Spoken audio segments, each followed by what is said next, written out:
Welcome to Mogobe Nuggets of Wisdom podcast. My name is Mompoloki Lerumo Mogobe. Our objective is to enthuse, inspire, energize, and empower entrepreneurs and entrepreneurs of all stripes here in BW and beyond. We do so by inviting these entrepreneurs into our makeshift studio. Sometimes we call them to the restaurant, sometimes we go to our studio, and we ask them to share their experiential knowledge, their experiences and their expertise. And we ask them as many questions as we can, aimed at empowering you also as a viewer.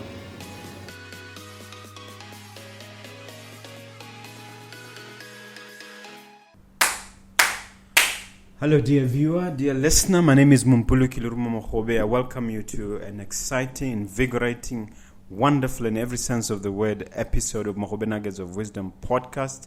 I'm so honored and privileged to present to you one of Botswana's greats. And this is really one interview that I'm really super excited about.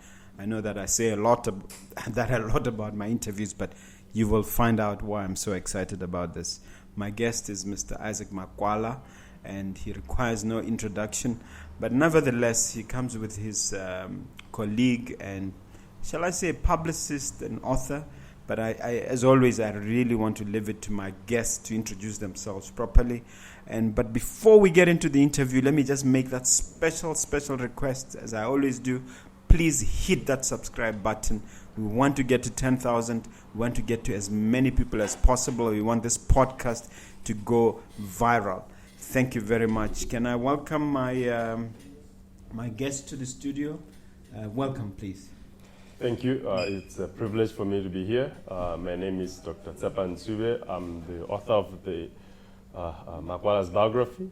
We just got it published about 4 weeks ago, and it's now available in many spaces, and I'm privileged to spend this day with yourselves. Yeah, okay. Do you think you need an introduction? But I think give it your best shot. Thank you so very much. My name is Isaac Badman Makwala, a 400-meter runner and 200-meter runner. Okay. Yeah. What gives you the right to undertake such a task? I mean, why should we read the book even? Where is the? I want you to set the background of what gives you the right. I can't write it. You decided to write it because.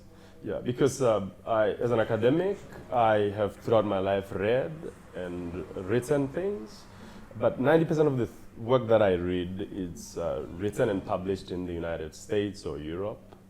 Almost 99.9% of work that I cite, it's developed in the United States and Europe, Australia. So I felt that there is need that we tell the stories of our heroes. And that's really the primary reason I wanted to tell the story. And I told them, we need to get this story out. People need to be inspired by your story. People need to learn from your story. And that's really the primary reason why, because I believe I have the technical knowledge, I have the talent, and I have the proper training and the contextual knowledge to tell the story. Well, let's talk briefly about the contextual knowledge. What is the connection with the subject, in this case, Mr. Makwala? Yeah. I shared a track with him. I have traveled with him as an athlete, also traveled with him as a team official. I spent a lot of time with his coach, so I had good contextual knowledge of his athletic development, even his upbringing, where he's from. So I believe that I had the contextual understanding of it. That plus my academic training, I was confident that it would be a good piece. And what can you say about that training? It's in which area? I have an undergrad in history and English, and then my master's degree is in physical education, then my PhD is in sports and exercise psychology. So mental training become very crucial and psychological skills in the project. How long did it take to come up with this project? Can you just give us the timeline? Yeah, it's about 2 years that took us right in the book because it involved the extensive research. So first I gave him a questionnaire to respond to. Then from the questionnaire I developed interview questions. And then I traveled to his village, to his Moraka, interviewed his coach. So it took about 2 years for the project to come out and be in a printed version like we see. And if someone can ask you to give a condensed version of the book, sort of a summary, what would you say? The book tells his story from childhood, growing up in Tutume and Maleleje, one of the most remote areas, particularly Maleleje, and then him not doing well in school, and then seeking other opportunities to develop himself, and then talks about him being a national athlete, some of the experiences he has had as a national athlete, and all the way to the solo run where he was barred from competing in 2017 in London, then eventually being allowed to race alone. That had never happened in the history of world championships. And that race became the most watched. And those world championships, the tickets were sold out. And World Athletics sold more tickets than any other event that they had ever hosted from those games. And instantly he became a global icon. Yeah, we'll talk about it in great detail. But what did it mean to you personally, this solo run? As an African, as a brother or someone who ran with him, how did it impact you at a personal level? For me, I was more curious when it happened than anything. I wondered what happened at the beginning. Like, was there a test done? What was the process of the test? Who was informed at first that he was not going to race? Did people think deeply about the impact that it's going to have on him as a person? And I wondered, what if he had been white? I also wondered, what if he had been from Jamaica or from the US? Also wondered about the Botswana team leadership. When did they learn about the barring of racing? And what events, like what followed following that time? Okay. Ramakwana, what really inspired the book? Perhaps one way of putting it is, what persuaded you to give this particular project to this particular author? I gave him go ahead because I want people to know about my story. I want the new generation to know about my story. I want to motivate the new generation. I want them to get inspired of where did I come from, and how did I achieve all of those things that I managed to achieve. The obstacles that I got when I was doing all those things. Okay. Yeah. We're going to go into the book, but I can't help but ask about the recent Olympics, where once again, in a space of, I think, 7 years, we got another piece of, jewelry, if you could call it that, in terms of bronze medal. You're part of that race. Can you just share with us that experience for yourself before we go into the book? Yeah, I think I was part of the 4x4 that won us a bronze medal. I think Olympics is one of the hardest games in our career. So that's why you see that we only had one medal so far. Then we got another one on 2021. I think it was a very good moment. I told myself that I'm going to do everything for us to get that medal, because I was the one who was starting the relay. I told my boys that I'm the older one on that relay, and I'm the captain of the team. So I just told them that, guys, I'm going to bring the baton first, and you'll follow. Okay. Yeah, and they didn't. And isn't it amazing how the nation was supportive? I think on Facebook, really, the number of likes, and it was unbelievable. Yeah, they were really supporting. Botswana, they are really supporters. They really supported us. We get more motivation. It was like we're in Botswana. When we get those messages, those likes, it was so amazing. That's why we end up getting that bronze medal. I think it was. There are those who believe you could have gotten gold or even silver. Yeah, even our belief, it was like that. But I think we knew that it's going to be tough for us, because we didn't have a reserve that we can change for in that particular time. So I think, but going forward, I think we can grab that gold medal. Yeah. Yeah. All right. Let me put this question to Dr. Tshube. Can you just again give us a brief summary of the book and perhaps also explain the title. Why focus on this particular incident that probably occupied, is it a week of his life, and use it as the centerpiece for the title and for the book? Yeah, talking about the title itself, as said earlier, the solo runner is he was literally the solo runner because he raced alone. At a global space, people were tied to their screens when that happened. And we did that for two reasons. One was for marketing purposes at a global level because people witnessed him do the solo run. And secondly, we wanted to really unearth what transpired in London in 2017. Find out exactly, were there any tests conducted? How did Botswana learn about him not competing or being barred from racing? For the handful of people who may not know the story in detail, in terms of where the controversy lied, can you just summarize it for us? Okay, yes, and I'd like them to buy the book. Just give a little bit so they can go buy the book and learn more about it. This is the book he's referring to. This is the book, ladies and gentlemen. Yes. So what happened in London was that, and that section in the book, it's done such that it's by dates. We literally put a day and a time, and then we narrate what transpired, and then we do the following day all the way up to the last day.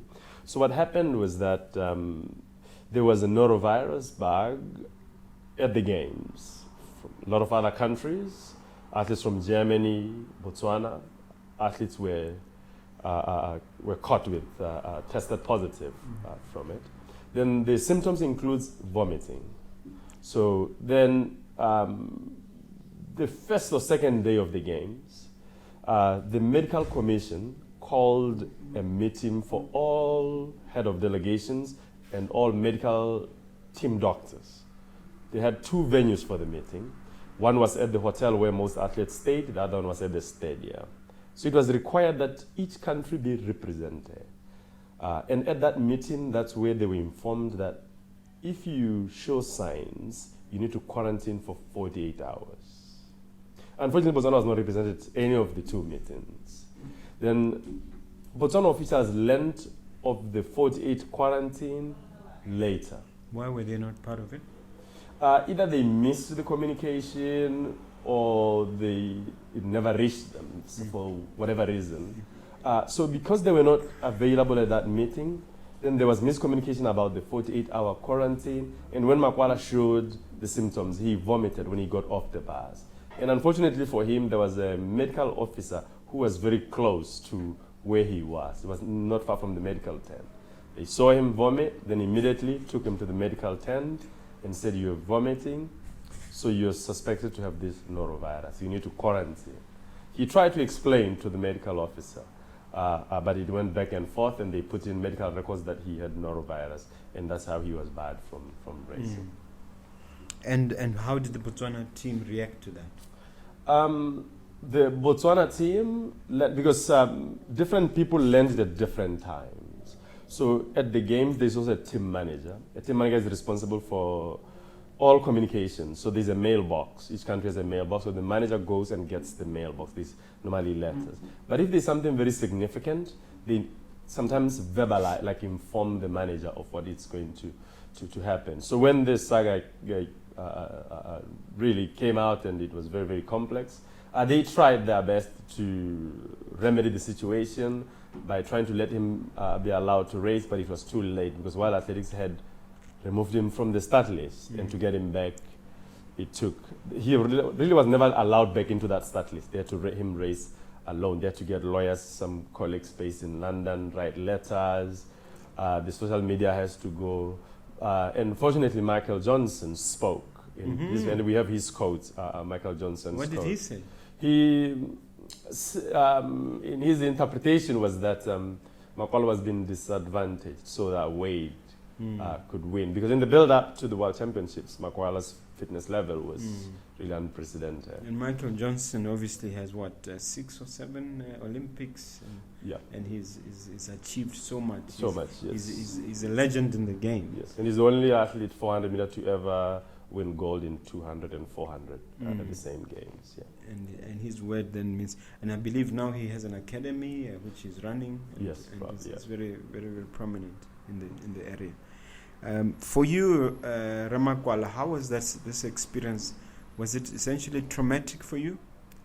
Yeah, to me, I think it was very difficult situation. I was not expecting all of this, because when I went to London 2017 World Championship, I was ready. I was ranked second in the world after Wade Venegas. So going there, I was expecting a lot. I was expecting to win my first World Championship medal. Anyway, going there, my target was I had only two targets. My target was to win a gold medal. If I don't win a gold, then I settle on the silver. But most of my target was a gold medal. But you went ahead with the race despite the symptoms of this bug. What was going through your mind? Why did you decide to go ahead even when you felt the symptoms?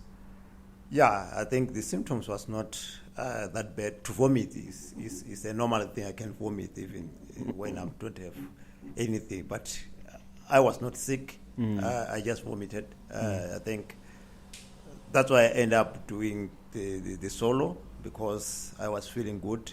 I was ready to run. I did it because I went there to run. Okay. I didn't go there for anything else. And in terms of the outcome, since you're only running against the clock, how was your performance? My performance was fantastic, because when they put a time of 20.53, they say I should beat that time, then I will be qualifying for the semi-final. So I knew I was ready. Then I knew that I didn't bother about the time that they put. I knew that I'm gonna beat it easy. And you were ready for the semi-final? Yes, and I was ready for the semi-final the semi-final was following after about 30 minutes. Yeah. And how did you perform there? I performed very well. After 30 minutes rest, I have to go again, gave all my best. I was second. I qualified for the final. Okay. Yes. All right. No, I think you really took the imagination of the world. I mean, everybody was glued to their... I don't know whether even the government or HE weighed in, if I'm not mistaken. Was the government, did they send words of encouragement? Yeah, a lot. The HE sent a message. It was the former president. Yes. Yes, and the minister was Thapelo Lopeng. They sent a message. Yeah, they were really supportive. That's good. Yeah. That's good. Talk about the process of writing the book, Doctor, in terms of getting a little granular on in your sources. I get the impression that you didn't just rely on the subject and on Makwala in getting your information. How did you collate the information? How did you, what's the right word, put it all together? Curate the information? I did just interviews. As a researcher, I do a lot of focus groups, face-to-face interviews and stuff. So the first thing I did was to first give them a basic questionnaire with just standard questions like where were you born, when did you start competing, who was your coach when you started. So that gave me an idea of who was impactful in his athletic career, at what stage in his athletic career. It also gave me some information that I couldn't get online. Then from there I took that and then developed an interview guide. Then I used that to interview him, to interview some of the people he has mentioned. For example, there's a coach that he admires a lot that coached him at the Swazi Brigade. The coach did not have any training in sports studies or coaching, but he used just internet searches, and he also inspired him because he was very intentional in working with him. So he's one of the people that I interviewed, then interviewed his current coach. Then I learned through him that his family, particularly his father, was very impactful in his life. Then I did a family focus group where it was his father, his two mothers, the sisters. We all sat down around the table. What do you mean by two mothers? Yes, his dad had two wives. He's from a polygamous family, so both moms are sat in the focus group and the siblings. Then I had a recorder, and then I interviewed them. And that manuscript, it was very long. I think gave me about 60 pages or something like that. So I had to read that, find what's consistent and what's worth putting in the book and not. And also listen to his interviews from when he started racing, post-match interviews, like the famous My Heart is White interview. Can you explain that one? So he was interviewed right after the 200-meter solo run. And the journalist asked him, how do you feel? And he said, I'm happy, my heart is white. And how did they respond to that? Obviously, we knew what that meant. Yeah, here in Botswana. Yes. So then they also did follow what it meant. So particularly for this book, what I did, I reached out to two best linguists in Botswana. I reached out to Professor Tapelo to explain, like, from a Botswana perspective, like, then I reached out to Professor Andy Chebani, who is a linguist but also a Makwala, to explain to me from Sekalaka what could that mean, and he did explain Moywangunchena, and it came out. And of course, you captured it in the book. Yeah, it's in greater detail. Yes. Okay. What surprised you the most with your interaction with Makwala and his family? Is there anything that sort of took you back, like an aha situation? I think a couple of things. I think firstly his father was very impactful in his life. Also, maybe the solo run also, how maybe like sports leadership needs to pay attention to details all the time when they are at the games. And also, when you send someone to World Championships as a manager, it's important that the person has ability to communicate in English, also write and respond in emails, because some communication, if you don't get the communication, if you miss it, if an hour passes, athletes will suffer significantly because of that. Yeah. So those are some of the shock. But also, one more last thing is, I think because he does talk to his coach, he does talk to his parents, but he had never seen what his coach says about him, or his parents says about him. So after we wrote the first manuscript, I gave him to read and give feedback. And what's difficult for him to read was emotional a lot. And I realized that it was the first time he actually had his father talk about him. So they never told him directly, they never opened up. I think that is something about our system in Africa, or African cultural systems, where we tend to not be too emotional. Yeah. We don't share the deeper aspects. Yeah. So when he saw that, he was crying. Yeah, he was. Oh, that's too strong. That's too strong. Yeah. So that part, and I called him. He called me the following morning and said, because I wanted the feedback to continue work on the project, and he said, yes, particularly, I don't know if you mind me saying this, but he said, particularly this part that my father speaks, it affects me a lot. Also, what my coach was saying about me. Yeah. But I hope what they were saying about him was positive. Yeah, like 100%. In a way that he didn't expect. Yes. Okay. All right. So, and in terms of yourself, Isaac, any surprises through the process? Did the Dr. Tshube reveal anything that took you aback, apart from what he just mentioned? For me, I think all that he mentioned, I think that's it. Actually, my father's part, that one, the one that it took me. It's not a long part, but it took me some days. I have to pause, then continue after some hours. Then yes. And what about yourself? Did you surprise yourself in any way? Did you learn something about yourself that surprised you, as it were, went deeper to share information with the author? Nothing. No. Nothing specific. Yes. Okay. Now, in terms of his dealing with the media, and based on your research, do you think he was adequately equipped, or we could have done a better job as a country, as a team, to equip him? Yeah, I think we should do more to equip all athletes, himself included, in terms of ability to communicate, Also, we need to do more to protect them from the media. Because the media is very good, it can make or also break you. I think also we should create proper channels on how athletes can be interviewed and what's going to be the subject or the topic for the conversation. So I think we need to protect them more than we do, because it's not every journalist that's going to be professional. They also get starstruck, and they also have some other motives. So I think we need to protect athletes more and empower them more so that they have good autonomy to speak for themselves. Yeah. Well, speaking of being starstruck, I'm starstruck myself. Yes. I don't think we can help it. When we're in the presence of greatness Yes. and someone who's put our country in the map, you can't just help it. Yeah, When I saw him, I just couldn't help myself. Yes. Is there anything in particular that you think would assist from an entrepreneurial perspective? I'm asking you this because this show, essentially, as you've noticed, we're promoting entrepreneurship. We're promoting the idea of, of profiting from your image, from your brand. From that perspective, are there any lessons that you can learn from his story?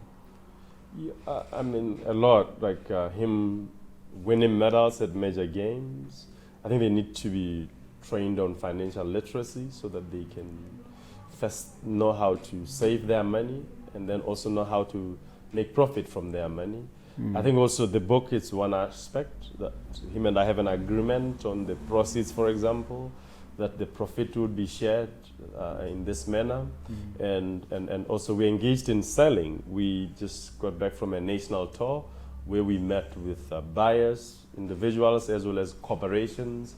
So I think we need to encourage our athletes to commercialize their stories, to commercialize their talents.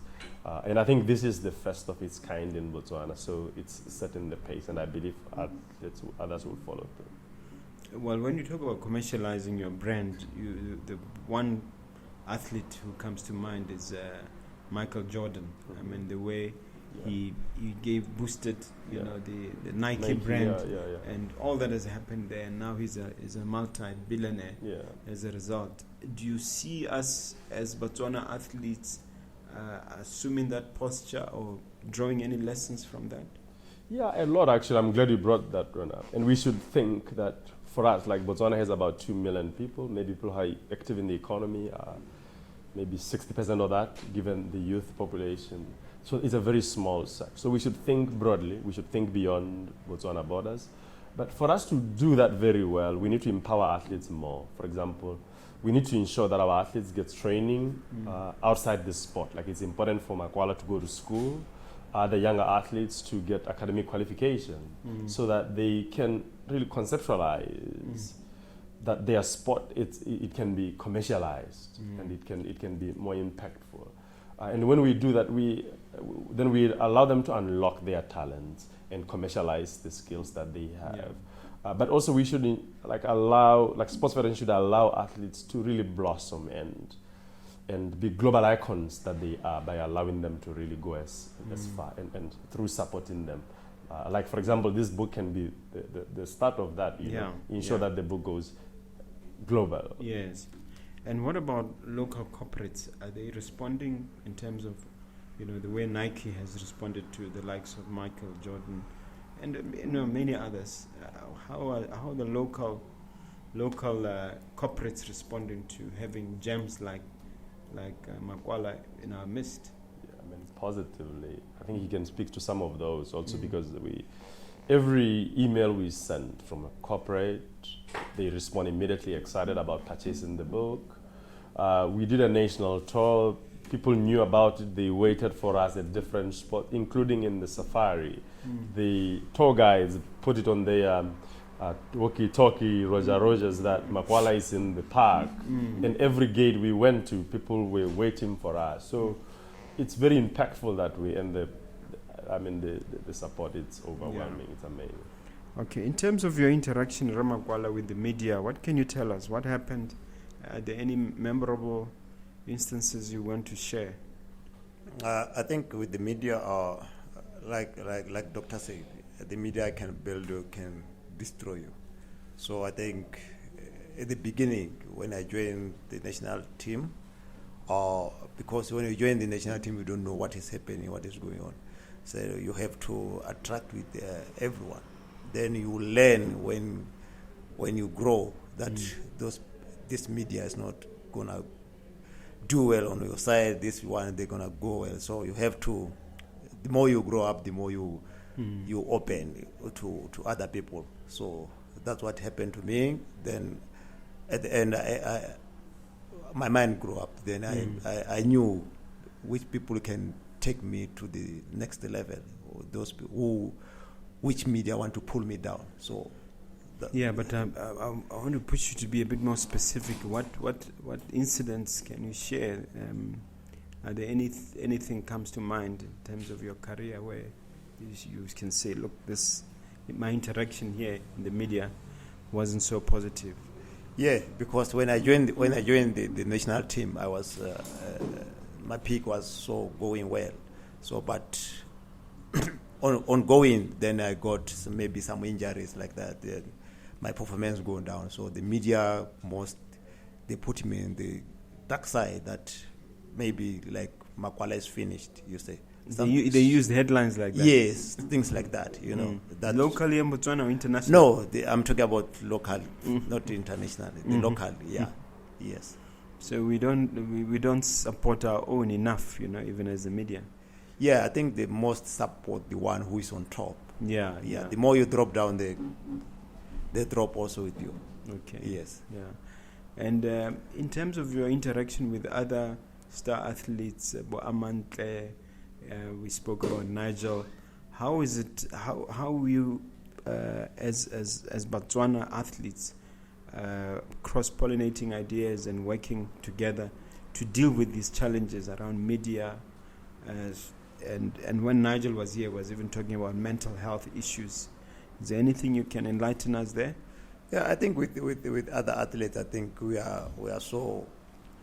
Most of us, we are so close. I think we are doing well. We are sharing everything that we have. We are responding well to others. Unless, like I said, the media, the only thing that can separate us is the media. Maybe talking about the media, say, maybe the media write about someone, say, he's beaten this one like this. That's when we end up not collaborating well with other our colleagues.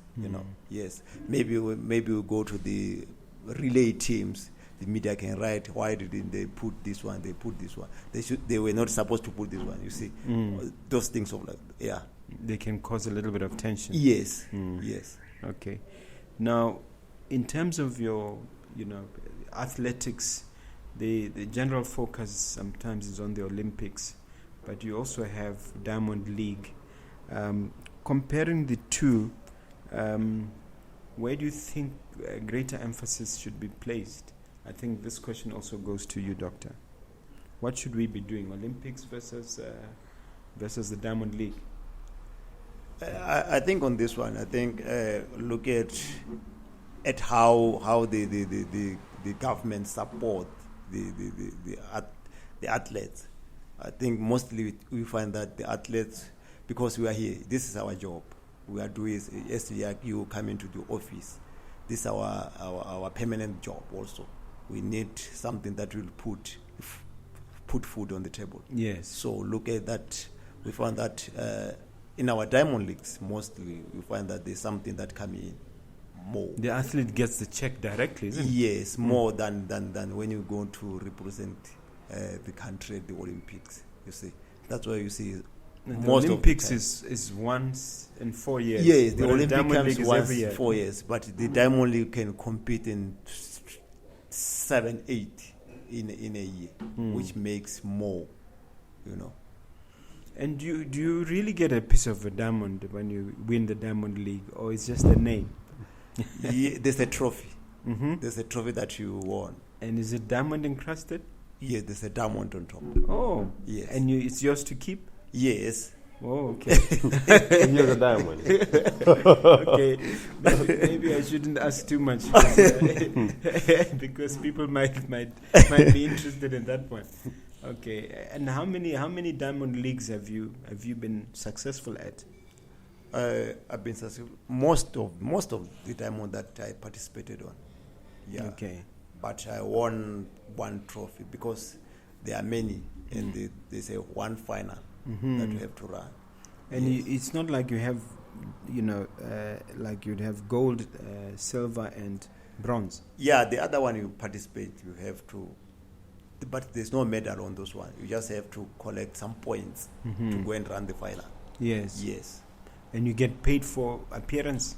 Yes, Or- for all of them, you get Okay. paid for. Does- Then the final also have to pay for then the trophy. And and the payment depends on how far you go. Do you get eliminated first round, No. semi-finals, or how does it work? Each race, each Diamond League race, everyone is getting paid from number 1 up to number 8. Yes. Okay, so it seems obvious then that the focus should be on the Diamond Leagues, or I'm thinking like a businessman. Yeah, true. Yeah. Yeah, is that where the most emphasis should be placed? Yeah. And feel free to chip in any time to clarify this for Yeah, us. I think that the Diamond League, in a year, there is like maybe 32 or something like that, actual races. So athletes would decide how many they're going to do in one season.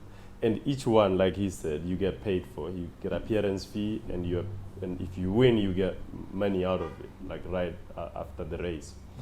So if you take that and then you wear it with the Olympic Games, represent your country at the Commonwealth Games or the Olympic Games, the period is slightly different, the incentive is less. But I think that the emphasis should be on both, not necessarily on one. The best thing is to systematically plan that you use one to prepare for the other. For example, Diamond Leagues are a good way to prepare for the Olympic Games. So, but if you do many Diamond League races, you get tired and then you don't do well at the Olympic Games. So, but our athletes, they look at the two options and say, I may not win at the Olympic Games, so I may do many Diamond Leagues and make as much money as I can, and then so that I can have money at home. But what the other countries have done is that they engage corporates and say, okay, we have 6 sponsors towards the Olympic Games. Then they say, if you compete in 4 Diamond Leagues, if you win all of them, you'd make 150,000. Let us give you that 150,000. And then since you're a brand, you're a global brand, we're going to use you for marketing. But we'll give you that 150,000. And then instead of doing 8 I hope you're talking US dollars. Yes, I'm just using that number as an example. Yes. Then they say, okay, instead of you competing in 8 Diamond League races, maybe each one you will get 10,000 euros, which is 10,000. Yeah. So instead of you competing in those, we give you that money in cash, and then you do less Diamond League races just to prepare for the Olympic Games. Then that way, athletes can plan very well for the Olympic Games.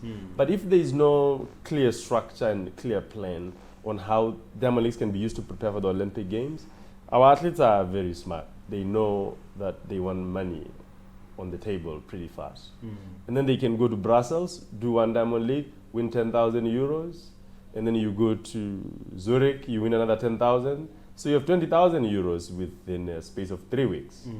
But you would get 100,000 for winning an Olympic gold medal. So you have to wait for 4 years to get that money. Yeah. And that's if you win. That is if you win. Yeah. And at the Olympic Games, I think there are 3 rounds. You start with the heats, semi-final, final, and it becomes very difficult. Yeah. And talking about the Diamond Leagues, are they sort of specific to Europe? Or because I don't remember hearing about the Diamond League here in Southern Africa. They are different in the world. Like there's one in Shanghai, there's one in Eugene, there's one in Morocco, I think. Oh, there's one in Africa. Yeah. Yes, yeah. Yeah, and there's going to be a race. There's a Gaborone International Meet. It's a few stages before Diamond League, so it's coming up very, very well. Okay. Yeah. So, let's talk about opportunities in general. Do you think opportunities for athletes are on an upward trajectory? Is it getting better or is it getting worse? I think for now it's getting better. Looking at the performance that we did in this year 2021 Olympics, the government planned something for us. They give us the houses. I think it's going somewhere. I think they open the eyes that see that we are doing for the country, then they have to do something for us. I think we really appreciate more that they give us the They're houses. giving you houses to keep, to own. Yes. to own. What do you have to do to qualify? No, they were giving the houses for those who won the bronze medal. Oh, okay. Yes. Okay. Yeah. That is brilliant. Yeah. A BHC house, for instance. Yes. Okay. So there's recognition that this you're promoting the country's brand. Yeah. Yeah. No, I think you're right.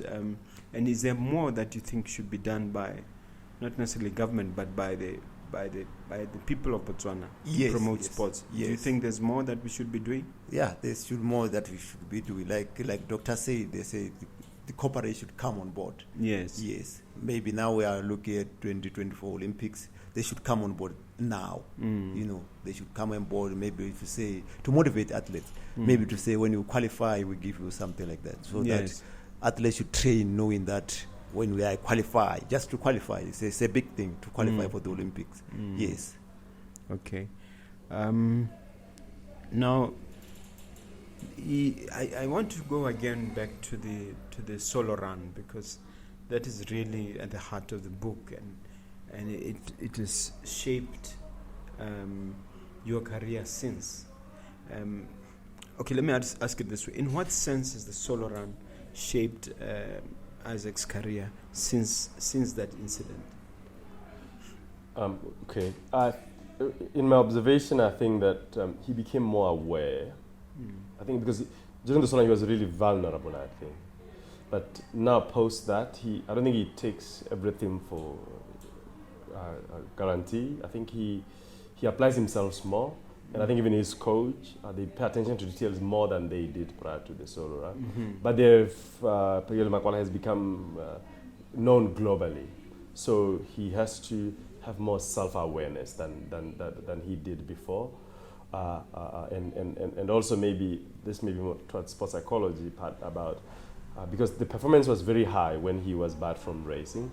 So naturally, you would want to maintain that level of performance. So expectations go really high because of what had transpired at that particular time. And the other question that arises would be,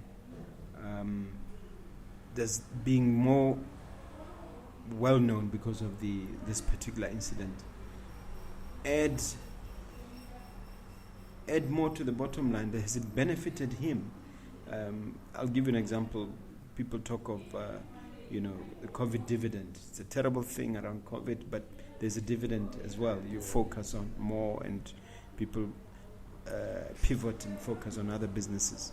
Would you say that this solo run has actually been a blessing in disguise?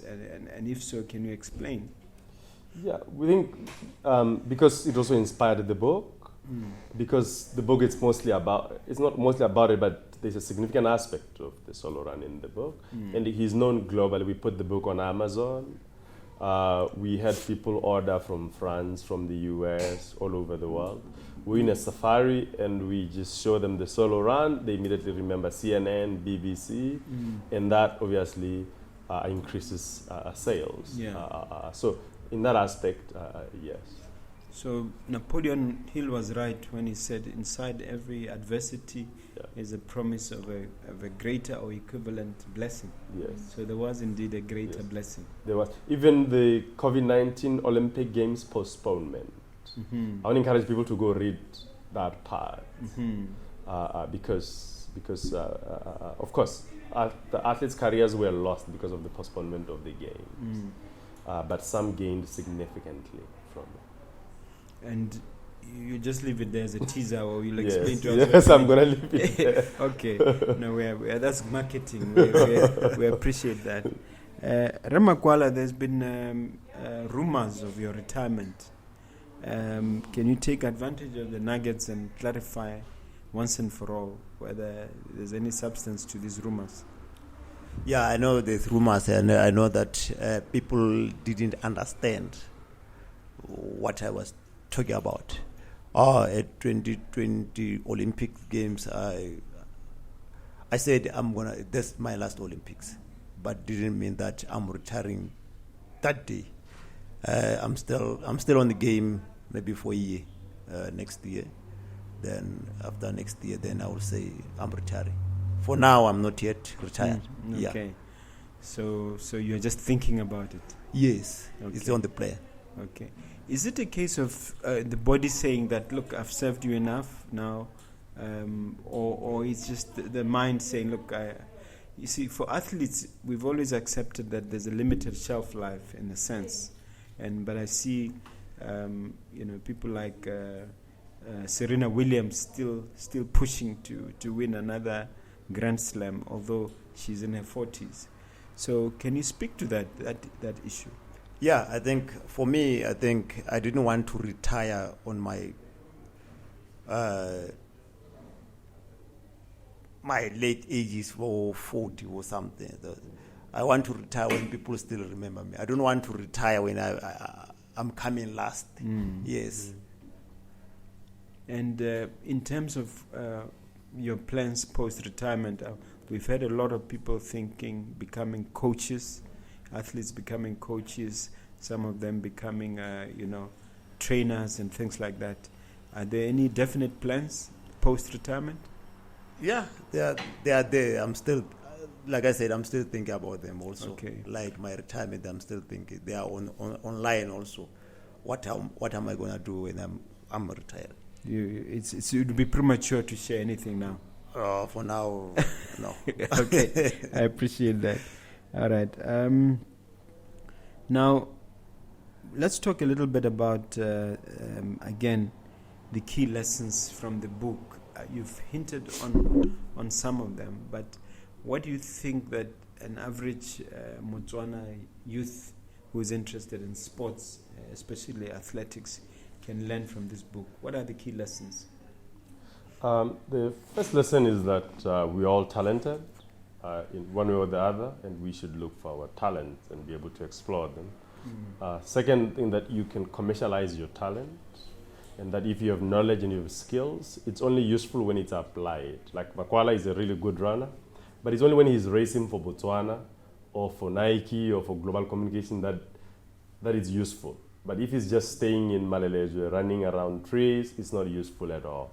But we have to apply our knowledge and apply our talents for them to be commercialized. And that we are all talented, and we can be whatever we want to do whenever we apply ourselves towards it. And then the other thing that maybe he should talk about is the hard work and the discipline. I think he portrays it better than I can.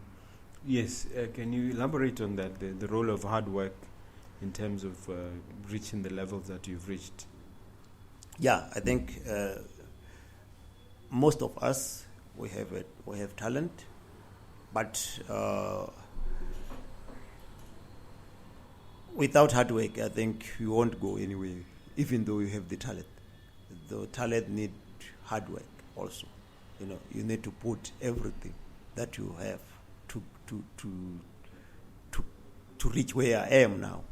I've been doing all that my coach always telling me to: determination, hard work, all passion, all everything that you have to put on to match your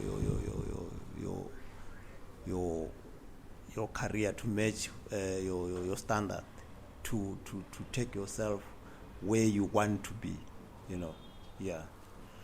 And you have at some point been plagued by injuries, and to what extent has that set you back or limited your career? Yeah, I think sports, the injuries is part of sport, but I told myself never give up. When I grew up, when I was a little boy, I was watching wrestling. I was watching John Cena. So the never give up part, that I'm taking it from him. Yeah. Okay. Yeah. And what was causing these injuries? Were you overdoing it, or were you overzealous, or just bad luck, or what? No, the injuries are injuries. If you can watch any sport have injuries. Maybe you are running, then you pull your muscle. You'll never know when it's going to happen. You just found it happened. Yeah. And that they cannot really be minimized or limited. or it takes professional training to do it professionally, because some people don't have the right quality of or the right level of, shall I say, facilities for training purposes. Yeah, but I think even those who have the bigger facilities, they have those injuries. Maybe not more, but yes, but it's true. Maybe you have everything, the team that you have doctor, you have physio, you have everything that maybe you can limit, you can have minimum of those injuries. Yeah.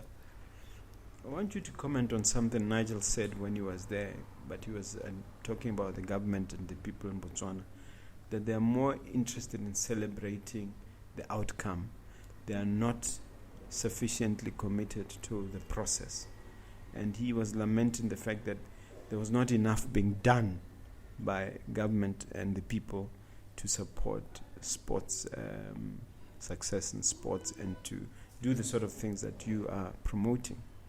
Yeah, like it's true. You know, in Botswana, I can say the sport, the leaders, they are not yet take sports as a business.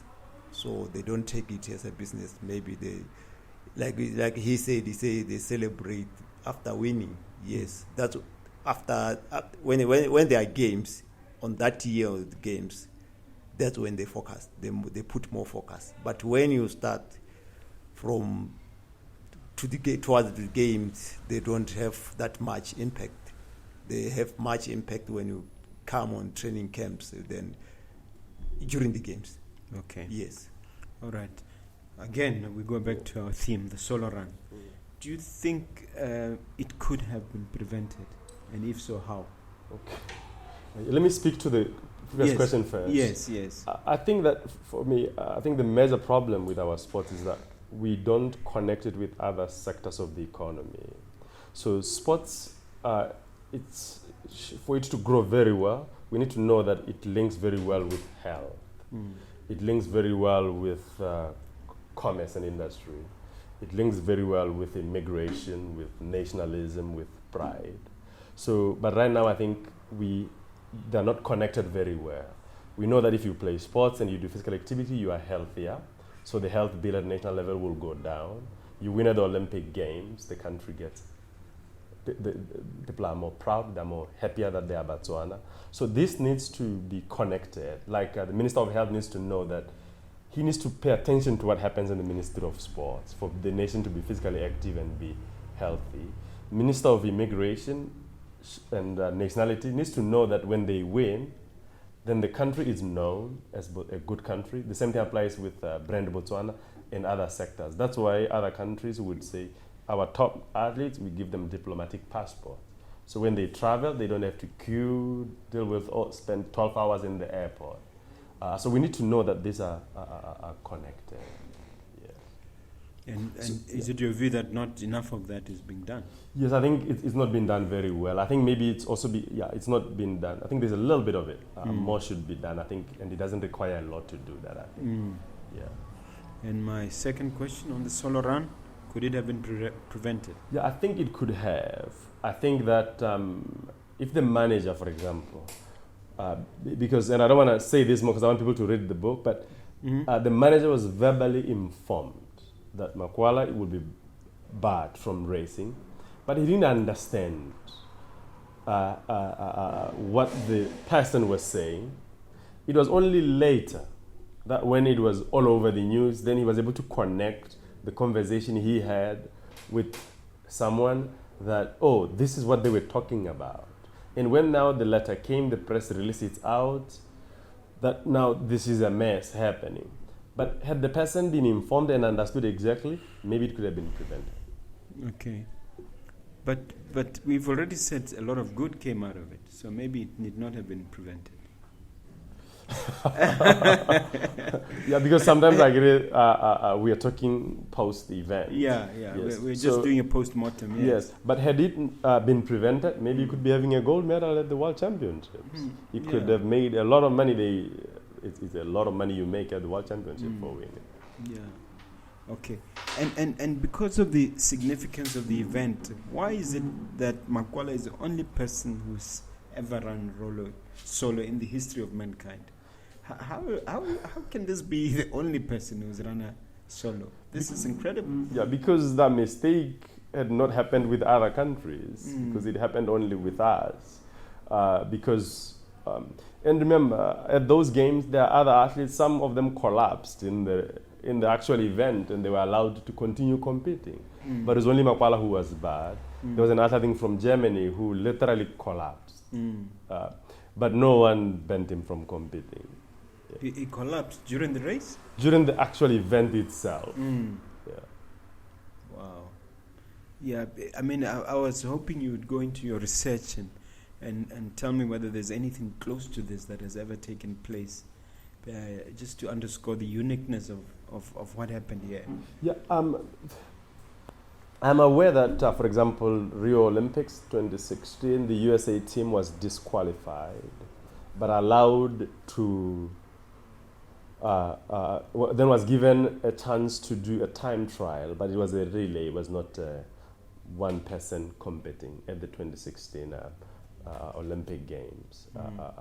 So that's close to it I'm talking about. But this is a completely unique, completely different. Yeah. Because that team was not barred from racing. He was completely barred. And he was not allowed to enter the stadium. There was an escort, and we talk about this in the book. Ramakwala, I'm going to ask you this question going back to your childhood. At what point did you realize that running is going to be your career? What was the key trigger that said, after this happens, you realize that this is my way of life? I think when I joined the national team. Yes. This was in 06. 06. Yes. I joined the national team. I was competing on the nationals. Then I got position 3. Then I was picked as a 4x4 member. You're still at primary school? No. Then I was 22 years, I think. You're at university. Yes. To share a little bit of that. I know that it's probably in here, but I want that pivotal moment, or that, or should I leave it to the researcher to reveal all those details? Yeah, I think I was running at primary schools. I was running at junior schools. Then I didn't do well to go to the senior. Then I went to Nswasi Brigade. Then I met my coach, Sivani Molopo. That was my former coach. Then I joined the club, the Francistown Athletics Club. Then in 06, then I qualified for the nationals. I came here in Gaborone to run the nationals. Then that's when I got position 3. I joined the national team. I was the reserve for the 4x4. Then eventually I went to Mauritius for the African Championships. But by then I didn't run. I was a reserve. Yes. Oh. Yes. Then you are not that good. Yes, I was number 5. They were, because the relays top only for one running. Then I was the reserve. Yes. Then after 07, then I started to run individual races for myself. Yes. So was it your coach who indicated to you that, look, you can make a living out of this? Living out of this, I thought about it when I was in national team, because I didn't know about the US dollars then. They were given, I think it was $300 US. But when you change into pullers, then I found that there's a lot of money. Then I see that no school can waste my time. Then let me focus on this one. Yeah. There's a lot of money. Yeah. Yes. That's how it happened. Yeah. Yeah. And I'm sure there are no regrets. That was the best decision No, ever. that was the best decision ever. Okay. Yeah. Okay. Even now, I won't regret.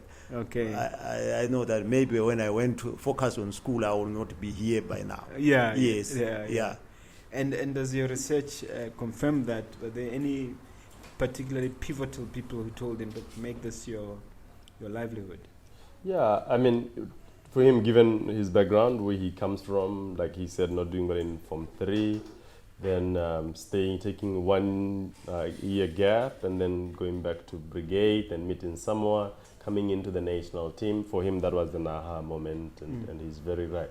But I think, talking about significant people, there are people who are very intentional in his life, including the coach he just mentioned. The coach, the thing I admire about him was that He was not trained in any coaching knowledge at all, but he used his football skills to coach him track. Really? Yes, the gentleman was a football player. And then now he joins to the national team. He works with Rebobi Haziti, who was also very impactful in his life. Then from there, he moves on, goes to train in Dakar, Senegal with Kofi, also very impactful in his life. Then goes on to train in Jamaica with Glenn Mills, Usain Bolt's coach, also very impactful. But if you look at the graph from the first coach to the third coach, Glenn Mills, he was growing, but not significantly. Then he comes back home, literally, trains at the University of Botswana with Justice Dipewa. Then his performance significantly improves. Like shoots very high, he breaks Africa record twice. He wins the Diamond League, wins Commonwealth gold medal, wins the bronze medal at the Olympic Games. So those people have been very impactful in his life. What was that key ingredient? What is the difference that made the difference? Yeah, and it was really character. Maybe he should speak to it because, and we explained this very well in the book that they met, and then the coach says, "This is what I'm going to demand in terms of character, in terms of behavior, in terms of how you treat yourself and you treat people around you." And I strongly believe that character transformation then significantly improved his athletic performance. I don't think he was naughty before, was he? He wasn't. He should speak to that, and the book explains it very well. Maybe you can just in passing touch on that. Do you have those aspects in your past of being a little naughty and then you suddenly got serious with this particular coach? I won't say I was naughty, but I was okay. Maybe when I was naughty, maybe it's things that the place that I didn't like, then I just wanted to move from it. So maybe that's when you can explain that maybe he was naughty or so aggressive. Yeah, but let me ask you, what were you doing before that you stopped doing with this coach? Or what did you start doing that you didn't do before? I'm looking for that secret sauce, so to speak. I don't know how to explain it, but the hard work, it has been there before. It has been there since, maybe the new coach that I'm working with now, Justice, maybe he helped there and therefore much respect, much how to take yourself, Yes. And is it the same coach you're with now? Yes. Okay. Could you just tell us a little bit about him and what he offers? Does he offer the service just for you exclusively, or is he available? How does it work? I met him on 2013. Yes, we started to work in 2013. I think he's a good coach. He's so close to his athletes. Oh, not only me. All his athletes, we just take him as a brother, as a father. Everything that we need, not only in sports, in everything that we need, we go to him. He helps us, He understands us more, He's so close with us. And is he available for other potential athletes, some of whom may be watching us somewhere? Yes, like I say, it's not only for me, for everyone. So it's more like an academy. Yes, everyone who came to him, we want to be trained. He's open to train everyone. Okay, all right. I always ask my guests this question, and I'll start with you, sir. The crystal ball issue, which is to say, if you had a crystal ball and you were looking forward 10, 15 years, where do you see your brand, or where do you see yourself? What's your answer to that? In relation to the book or just me outside the book? Both, okay. In terms of the project, we really want to ensure that this book is number one seller, New York Times seller, or Washington Post seller. Me as a career, I love academia, so I want to be publishing a lot of academic work. I want to be speaking at major conferences. That's really where I see myself. I've been at UB for 7 years now, and I enjoy my research. I enjoy things like this. I enjoy working with athletes, working with youth. So I see myself being more impactful in society. Okay. And to the point of what, running your own publishing firm, or? I probably see myself writing more books. Maybe not similar to this, because I like this one so much, and I don't think I would want to do exactly the same. Maybe something slightly different, like a book about sports development in Botswana and how it can be made different. But only a publication company, I don't think I'm the cut for it. I just enjoy writing and reading. Okay, all right. And can I ask you the same question? If looking into 10, 15 years, what picture emerges for you? For myself, Can you?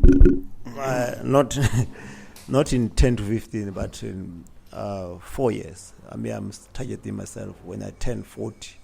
I want to see myself as one of the richest sports person in Botswana. Wow, Yes. I'm into that. Yeah, that's what I'm looking for.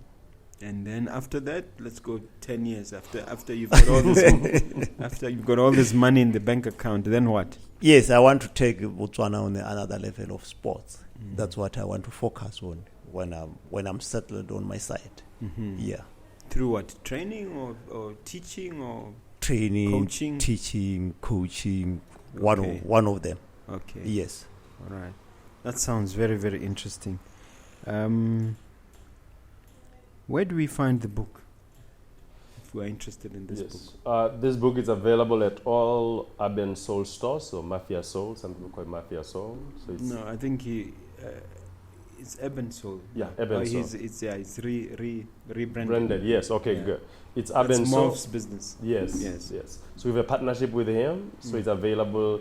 All their stores here in Gaborone, Riverwalk, Airport Junction, and Letakani. It's also available at Pennywise Bookstore and Stationery in Pakalani, as well as in Joaneng. It's also available at Bookworld in Francistown. It's available at Cresta Moana in Kasani. Also available at Kazungula Stationers in Kasani. In Maung, it's available at Dusty Donkey Coffee Shop. It's also available on Amazon. Yes. So it's very accessible. I didn't hear you mention exclusive books. Yes, we didn't because we didn't agree on the terms. Yeah. No, that I understand fully. Is there anything else you think I omitted to mention in relation to this book? We just want to encourage Botswana to buy the book because you buy the book, you're supporting Makwala, you're supporting me, you're supporting a local story. Okay. You're supporting this amazing project.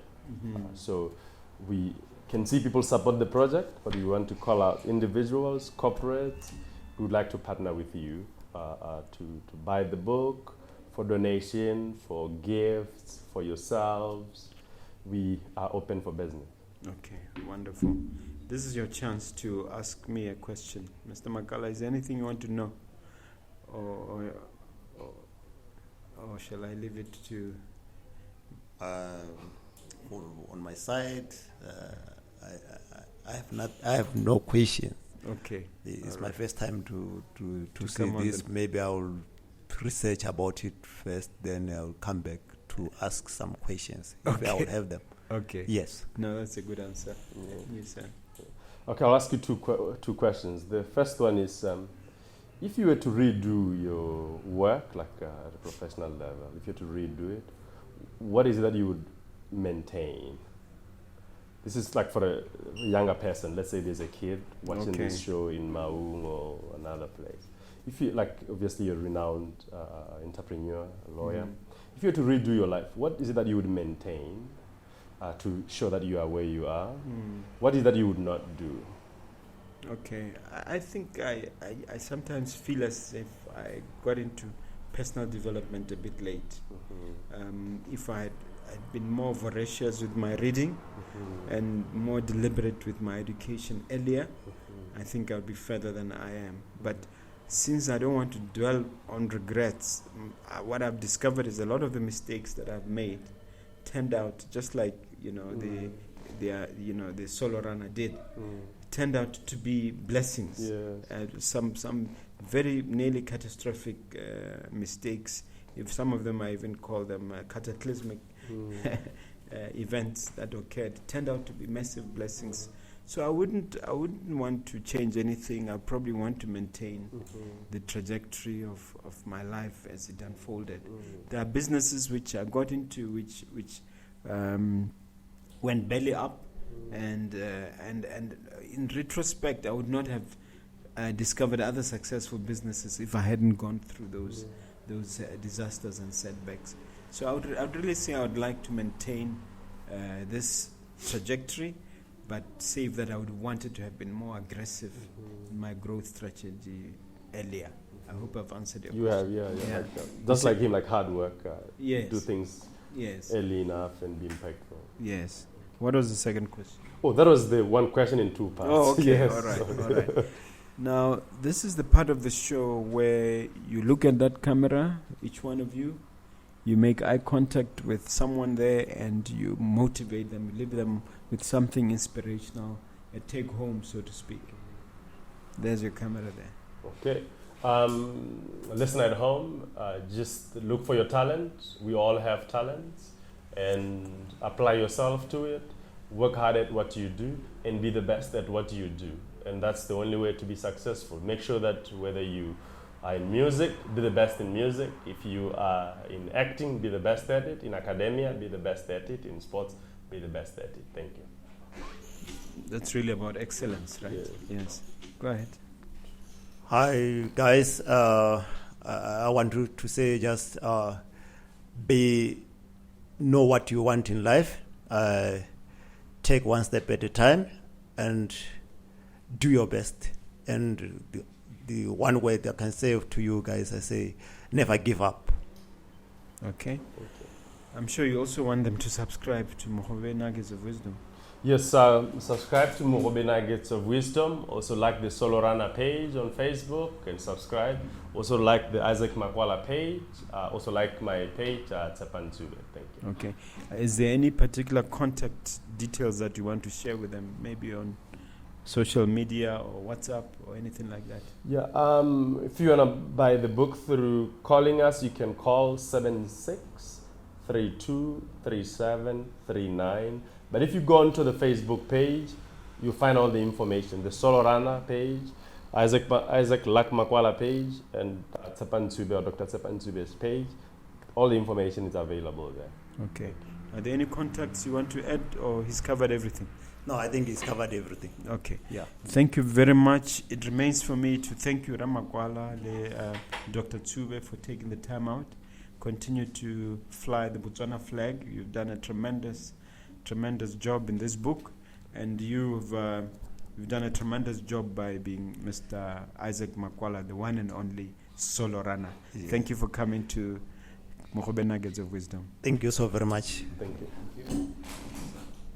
Thank you.